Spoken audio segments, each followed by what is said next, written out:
Welcome back sa ating mga balitang basketball. Hindi pinag-uusapan ngayon itong Sacramento Kings pero tahimik lamang sila at handang gumawa ng ingay sa pagpasok ng panibagong NBA season. Sa mga nagdaang taon, itong Sacramento Kings ay kabilang sa mga kupunang nasa laylayan.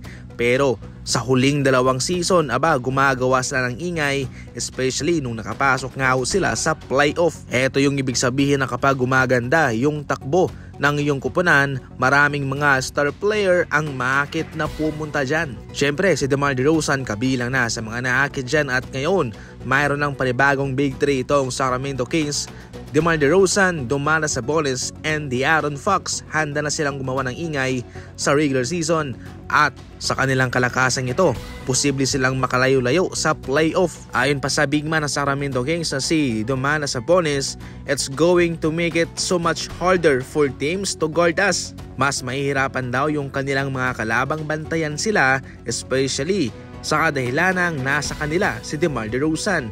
Ayon pa sa kanya, I think it's going to be good for us. It's going to make us think differently on the court, move differently, and really read each other. Ito yung totoong nagbibigay ng babala sa mga kalaban nila. Kung tutuusin, malakas naman talaga itong Sacramento Kings.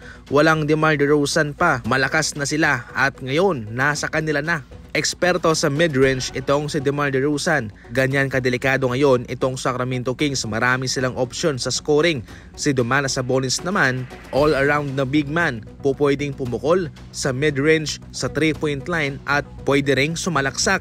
Ganon din itong si De'Aaron Fox. Definitely delikadong i-double team ang mga ito dahil sila'y mayroong kakayahang makapuntos. At idagdag mo pa si Malik Monk, yung kanilang X-Factor na gumagawa rin ng pangalan ngayon sa kanilang kupunan.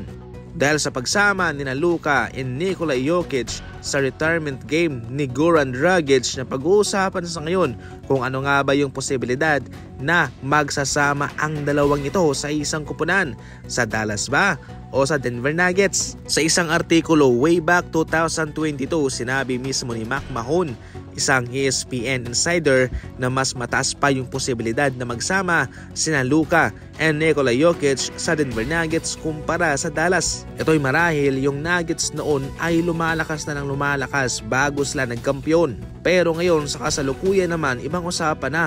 Mas malakas na itong Dallas Mavericks kumpara sa Denver Nuggets. Kyrie Irving, Luka, mayroon pang Klay Thompson at yung kanilang mga batikang role player. Ang masasabi ko lang patungkol dito, hindi pa naman panahon para magsama ang dalawang ito. Hindi rin naman papakawalan ng Denver Nuggets si Nikola Jokic at mas lalong hindi papakawalan ng Dallas Mavericks itong si Luka. Siguro kung mayroon mang posibilidad na magsama ang dalawang ito, sa maraming taon pa yun.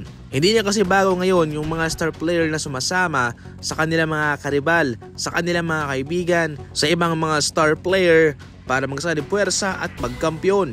Definitely, yung kay Luka at kay Nikola Jokic, siguro mayroong tsansa pero matagal pa. Ikaw, anong gusto mong mangyari? Saan mo gusto magsama sila? Sa Nuggets o sa Dallas Mavericks? I-comment lang.